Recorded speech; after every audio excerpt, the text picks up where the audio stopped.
Ministerio Cristiano Bandera de Amor presenta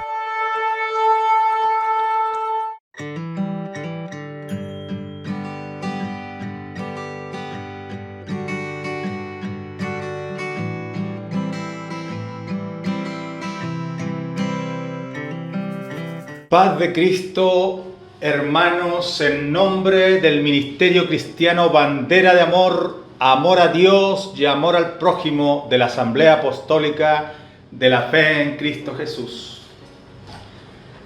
La mujer vestida de sol. Apocalipsis 12 del 1 al 8. Para entender el rol de Israel dentro de la gran tribulación, hay que identificar primero quién es la mujer de Apocalipsis capítulo 12. Apocalipsis del capítulo 11 al 20 habla del ataque que Satanás enfoca contra Israel, con quien Dios realiza su plan profético final en la tierra. En el capítulo 13, este ataque se canaliza a través de las dos bestias. La primera bestia, que es el anticristo, y la segunda bestia, que es el falso profeta. Ellos le ofrecen a Israel un falso Mesías, que es el anticristo, y un falso cumplimiento del pacto que Dios le hizo a Abraham de darle toda esa tierra hasta donde su vista alcanzara. En los capítulos 17 y 18, Apocalipsis presenta un sistema religioso apóstata tratando de suplantar el reino genuino de Dios. Y en el capítulo 19 las naciones ya están aliadas contra Israel, pero esa alianza nuestro Señor Jesucristo la destruirá. La acción en esta parte del Apocalipsis va contra la mujer del capítulo 12. Y por eso es muy importante identificarla. El capítulo 12 de Apocalipsis se centra y gira alrededor de 4 personajes. La mujer vestida de sol, el hijo varón que da a luz la mujer, el arcángel Miguel, general de las huestes celestiales fieles a Dios, y el dragón, que es el mismo diablo con todos sus ángeles, que son los demonios. Ayuda a la identificación de la mujer, identificar a estos personajes. ¿Quién es el hijo varón? ¿Quién es Miguel? ¿Y quién es el dragón? El capítulo 12 de Apocalipsis se sitúa más o menos en la mitad de los 7 años de la tribulación y da comienzo a unas batallas de magnitudes gigantescas y que están ya dentro de la segunda parte de los 7 años, que ya sería la gran tribulación. Es un tiempo de conflictos en el aire, en la tierra, pero también en los cielos. Este conflicto tiene larga data. Empezó de antes que el hombre existiera, cuando Satanás se rebeló y arrastró 1/3 de los ángeles con él. Se hizo enemigo de Dios y ataca todo lo que tiene que ver con Dios. Todo lo que tiene que ver con el plan de Dios, y odia a todos los que son leales y fieles a Dios. Este ser creado, bello y sabio, por alguna razón pensó que podía ser igual a Dios, aún superior a Dios. Y esa idea se le metió en la cabeza, trató de dar un golpe del universo y quedarse con el trono del gobierno del universo, pero fue vencido y lanzado del tercer cielo, y desde entonces deambula en el segundo cielo y en la tierra con sus ángeles, que son sus ángeles caídos, que son los demonios. Todavía él cree que puede arrebatarle el trono a Dios. Y aquí estamos viendo un conflicto donde hará su último intento. Desde que el hombre llegó a la escena, el enemigo trata de arrebatar la tendencia, el favoritismo de los humanos para que sea a favor de Él y no de Dios, y esa es la lucha que hay ahora para ver por quién lucharán los humanos, a favor de Dios o a favor de Satanás. Entonces empieza la historia de esta mujer. Juan, el apóstol, el teólogo, escritor de el Apocalipsis, lo creemos así porque en el último libro de Juan, el Señor le dijo a Pedro que si él quería que Juan quedara hasta que él viniera, que él no tenía incumbencia en eso. Muchos creyeron que Juan no iba a morir, pero en realidad lo que estaba diciendo el Señor, que antes tenía que mostrarle la visión del Apocalipsis a Juan antes que Juan partiera de esta vida terrenal. Entonces, para nosotros los apostólicos no hay ninguna duda que Juan el apóstol es Juan el teólogo que escribió el Apocalipsis. Juan dice que apareció en el cielo una gran señal. La palabra señal aparece por primera vez en el Apocalipsis y significa que lo que él estaba viendo no era algo literal, sino un símbolo. Dice que esta señal era una mujer vestida del sol, con la luna debajo de sus pies y sobre su cabeza una corona de 12 estrellas. ¡Qué espectáculo más maravilloso! Esta mujer estaba encinta y clamaba con dolores de parto, con la angustia del alumbramiento. La mujer es descrita con imágenes celestiales, descrita como una señal que en el griego es mega semeión, una gran señal y además de grande, maravillosa en el cielo. La palabra señal indica que no era una mujer literal, porque Dios ocupa señales para comunicar algo a los humanos. El mismo ejemplo lo da Apocalipsis, donde las mujeres representan sistemas religiosos. En Apocalipsis 2 tenemos a Jezabel representando la religión de las falsas enseñanzas. En el capítulo 17 tenemos a la gran ramera como símbolo de la falsa religión. Y en el capítulo 19 tenemos a la iglesia simbolizada por la esposa. Ahora, esta mujer ha dado lugar a diferentes interpretaciones. ¿Quién es esa mujer? Los católicos romanos dicen que es la Virgen María. Pero la única similitud entre la mujer de Apocalipsis 12 y la Virgen María, que es la madre de Jesús, es la maternidad. Que María dio a luz a Jesús y que la mujer también va a dar a luz un hijo varón. Eso es lo único. Pero María no fue perseguida, no huyó al desierto, no fue sustentada por 1260 días, y es imposible concebir la idea de María dando a luz un hijo en el cielo. Otros creen que la mujer es la iglesia.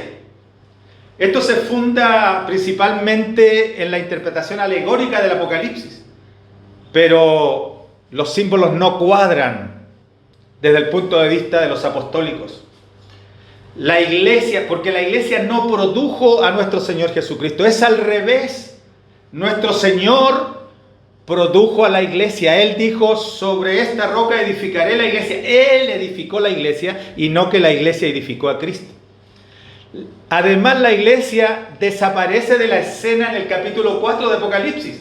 Usted puede leer todo el Apocalipsis a partir del capítulo 4 y nunca va a volver a encontrar la palabra iglesia, porque la iglesia es arrebatada en el capítulo 4 y la última vez que se menciona es en el capítulo 3.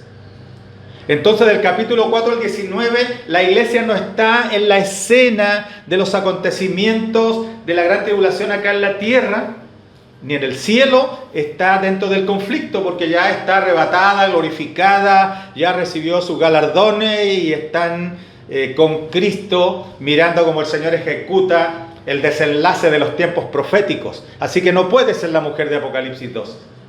A la iglesia se le llama esposa en la Biblia o virgen, pero nunca mujer. Por lo tanto, el simbolismo no cuadra con la identidad propia de la iglesia.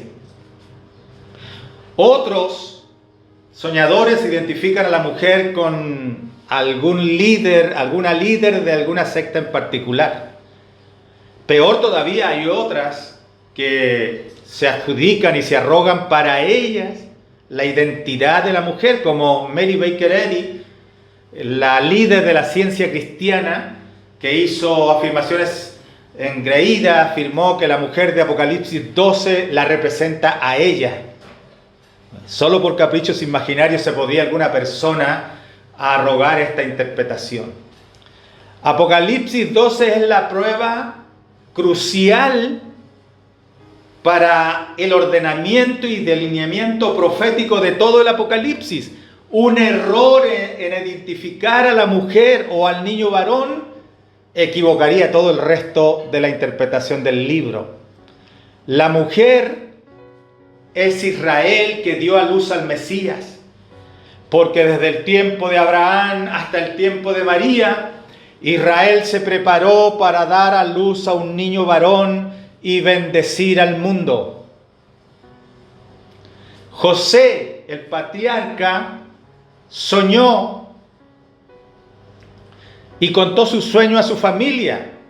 Dice que vio al sol y la luna y 11 estrellas que le hacían reverencia.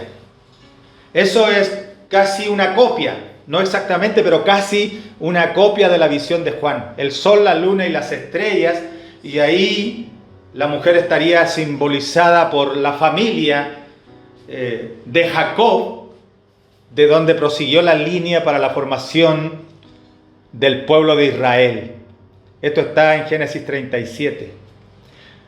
Que la mujer revestida del sol, con la luna debajo de sus pies, que tenga estos símbolos es revelador, porque la luna no tiene luz propia, es reflectora de la luz del sol. El sol es la fuente. Entonces Israel es la portadora de la luz de Dios, refleja la luz de Dios para el mundo. Pero el Israel de antes del año 70, porque ese Israel Dios quería que propagara su mensaje desde la Tierra Santa para todo el mundo, pero Israel no fue fiel a la difusión del mensaje. Dejaron la verdadera ley de Moisés y asimilaron y practicaron la tradición de los ancianos. Se apoyaron en la Cábala, se apoyaron en otros libros que ellos fueron escribiendo, interpretando la ley y desviándose del original sentido que Dios le tenía. Y cayeron bajo el juicio de Dios. Y fueron juzgados y desaparecieron como nación. Pero regresaron.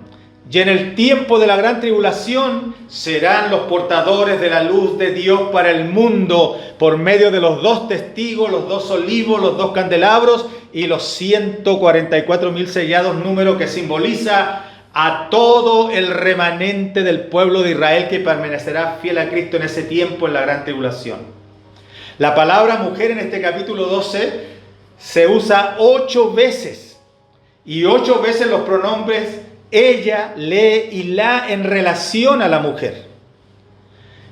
Y el Antiguo Testamento usa la palabra mujer para referirse a Israel en Isaías 47, 54, 66, en Jeremías 3, Miqueas 4, Ezequiel 16 y Oseas 2. El premilenarismo, que es una forma de interpretar la Biblia en base a las dispensaciones, ven en esa mujer del capítulo 12 a Israel. El contexto del pasaje que está tratando el tema demuestra que es Israel. De los capítulos 11 al 14 de Apocalipsis, todos conducen proféticamente a Israel a heredar la tierra que Dios le prometió a Abraham. Lo conducen a través de la gran tribulación al final del tiempo y lo meten al valle del tiempo de angustia para Jacob, y donde resultará salvo el remanente fiel que Dios apartará para él. También en Apocalipsis 11 sale una terminología que es propia de Israel. Se ve un arca en un templo en el cielo, que son las señales de la gracia de Dios para su pueblo Israel. El sol, la luna y las estrellas se asocian con Israel en Jeremías 31, Josué 10, Jueces 5 y el Salmo 89. Pablo en Romanos 9, 4 y 5 dijo que son israelitas, de los cuales son la adopción, la gloria, el pacto, la promulgación de la ley, el culto y las promesas de quienes son los patriarcas y de los cuales según la carne vino Cristo, el cual es Dios sobre todas las cosas, bendito por los siglos. Amén. Cristo viene de Israel, de los cuales según la carne vino Cristo. Jesús le dijo a la mujer samaritana, la salvación viene de los judíos. Esta nación le dio al mundo un hijo varón que es el Cordero de Dios, el Hijo de Dios, el Salvador del mundo. Entonces, el cuadro de la mujer vestida de sol se comprende teniendo además en mente que se omite totalmente la dispensación cristiana de más de 2000 años. Y esto es paralelo a las 70 semanas. En esas 70 semanas se predicen 483 años hasta el Mesías príncipe. Y sin hacerle referencia a la iglesia, se salta más de 2000 años y retoma la relación de Dios con Israel con el comienzo de los 7 años de la gran tribulación, complementando las 70 semanas de años que Dios le mostró a Daniel. Entonces, entre Apocalipsis 12:5 y 12:6, o sea, con un versículo de diferencia, ahí hay un espacio que abarca más de 2000 años, que son el tiempo de la iglesia, la dispensación de la gracia, que se ignora totalmente por una simple razón. Dios no está tratando con la iglesia, Dios está tratando con Israel. Por lo tanto, la iglesia no tiene nada que ver en este asunto. Luego de la mujer aparece otra señal en el cielo. Un dragón escarlata con 7 cabezas y 10 cuernos y en su cabeza 7 diademas. Por primera vez en la Escritura se le llama a Satanás dragón. Y vuelve a insistir el escritor que lo que él está viendo son señales. Lo que quiere decir que no es un dragón literal. Y que ese nombre, dragón, representa su naturaleza y carácter siniestro. Sugiere su poder feroz, su naturaleza asesina. Una imagen plena de la maldad en su horrible fuerza. Además, este dragón tiene gran poder porque tiene 7 cabezas y 10 cuernos. Y las 7 diademas indican que está reclamando para él la autoridad real que le pertenece a Cristo. Él quiere el lugar de Cristo y desconoce a Cristo y se arroga a él esa función. Este dragón enorme es escarlata, es decir, su color es rojo encendido porque rojo es la fuerza que lo motiva, porque es el derramador de sangre histórico. Desde Caín hasta el último ser humano que muera sin ser la voluntad de Dios, es el diablo, el ángel de la muerte que anda cosechando las almas de los perdidos. En Apocalipsis 13 y Daniel 7 se muestra que este dragón, que Satanás, reunirá naciones y revivirá el imperio romano. La comunidad europea están los límites territoriales muy parecidos al imperio romano. Y la Biblia dice que este imperio revivirá, quizás no exactamente como era, pero sí en su propósito, en su identidad, en su manera de ser, avasalladora, devastadora y asesina. Las 7 cabezas y 10 cuernos son 10 reinos originales. Son 10 países que van a estar ahí apoyando al anticristo a llevar adelante todo su plan mundial. 13 serán dominados por el pequeño cuerno, según Daniel 7, porque se establecerá como gobernante mundial en la gran tribulación y sacará de su camino a los que le estorben. Él será el que reine sobre el imperio romano y a través del imperio a todo el mundo. Ahora mismo la gente no cree en un diablo literal. Aceptan que existe una fuerza maligna exterior, impersonal, pero la Biblia enseña que hay una personalidad maligna, espiritual, un ser espiritual. Y este es Satanás, el instigador de todos los ataques contra Israel en todos los tiempos desde que Israel existe. porque el dragón simboliza directamente a Satanás. También se le llamó dragón a Faraón, por su crueldad con los hebreos cuando estuvieron allá esclavizados, por su arrogante independencia y creerse Dios y no necesitar al Dios verdadero. Por eso se le llamó el gran dragón en Ezequiel 29. Los egipcios tenían al cocodrilo o dragón como fuente y causa de todo mal y lo adoraban con el nombre de Tifón. Eso se encuentra en los jeroglíficos de los egipcios. Nabucodonosor es llamado dragón también respecto a su violencia y crueldad, según Jeremías 51. Faraón y Nabucodonosor esclavizaron a Israel con poder satánico, con crueldad, sin misericordia, y merecen con largueza el título de dragón porque actuaron bajo un espíritu satánico. Hay también referencias a algún leviatán o behemoth o cocodrilo, el soberano de los mares, identificado con el dragón en el libro de Salmos y en los primeros 3 profetas mayores, por su crueldad insaciable. El nombre dragón se usa en el Antiguo Testamento para describir al adversario permanente de Israel. Todos los perseguidores llamados dragón simbolizan a Satanás persiguiendo a Israel. El dragón siempre es el perseguidor e Israel siempre es el perseguido, porque el diablo odia a Dios y a su pueblo. En el Apocalipsis, Satán es llamado el príncipe del mundo, como lo llamó nuestro Señor Jesucristo. El poder romano es el instrumento mediante el cual gobierna y actúa. Por eso se llama dragón escarlata, pues el color escarlata está asociado al imperio romano. En Apocalipsis 13, el dragón está buscando autoridad sobre el remanente de Israel. Él ya domina todo el mundo, todas las naciones se le sujetan. Él es un dictador malvado que no convence diplomáticamente ahora, sino que los domina por terror y por miedo. Pero hay un remanente que no se le sujeta. Como ahora mismo la iglesia no se le sujeta a Cristo, no se le sujeta al enemigo, sino que se sujeta a Cristo, y el diablo está todos los días enojado con la iglesia.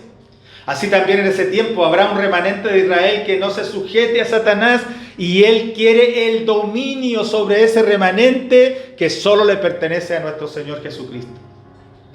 El anticristo es un instrumento humano que Satanás ocupa para realizar sus planes. Satanás usa además a todos los dictadores que han habido, a los que hay y a los que habrán antes del final, para que opriman a los seres humanos. Las principales formas de engaño que tiene Satanás son la religión y la política. La humanidad tiene desde el diluvio para acá un romance con la política. Y en lugar de hacer bien, los gobiernos causan sufrimiento a la gente. Los gobiernos están bajo el dominio de Satanás. Primera de Juan 5:19 dice: sabemos que somos hijos de Dios, pero el mundo entero está bajo el maligno. Por eso tenemos este caos mundial, porque nada le causa tanto daño a la humanidad como los gobiernos. El poder en manos de hombres perversos, asesinos que causan guerras, hambre, sufrimiento y angustia que supera la comprensión humana, porque en realidad esta inspiración viene del mismo diablo.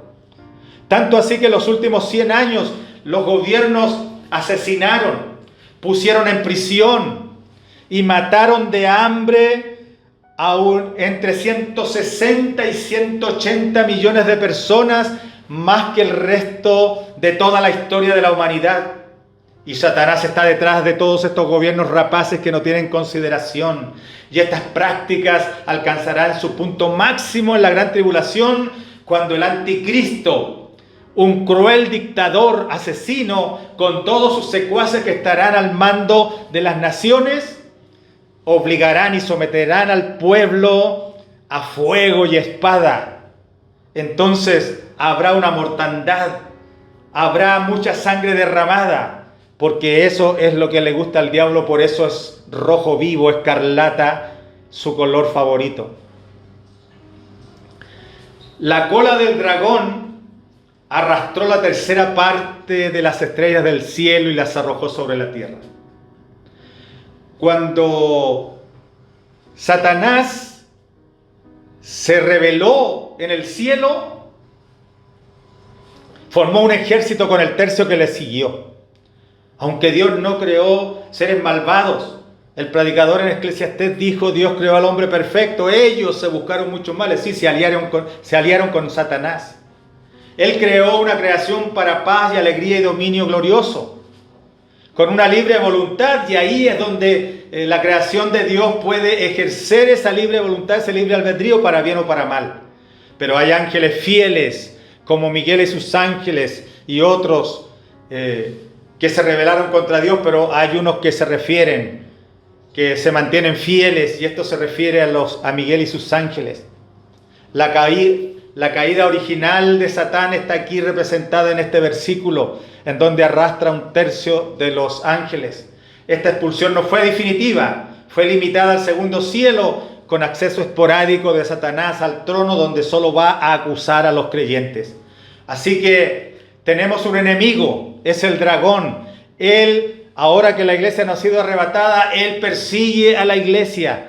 No son los hermanos, no es el pastor, sino que el diablo quiere hacer tropezar a los creyentes para que ya no crean más en Cristo. Hay que estar atentos, hay que estar firmes, no hay que dejarse vencer, sino que hay que permanecer fieles a nuestra fe y a la doctrina de nuestro Señor Jesucristo. Así que los caídos a levantarse, los oyentes que asisten y que no se han bautizado, hay que bautizarse en el nombre de Jesucristo. Los que no han recibido el don del Espíritu Santo, que lo reciban, y hay que permanecer fieles al Señor, porque la venida de Cristo a buscar a su iglesia está cerca. Bandera de amor, amor a Dios y amor al prójimo. Levanta tu voz conmigo. Señor, yo quiero levantar mi voz. Quiero agradecerte por tu voz.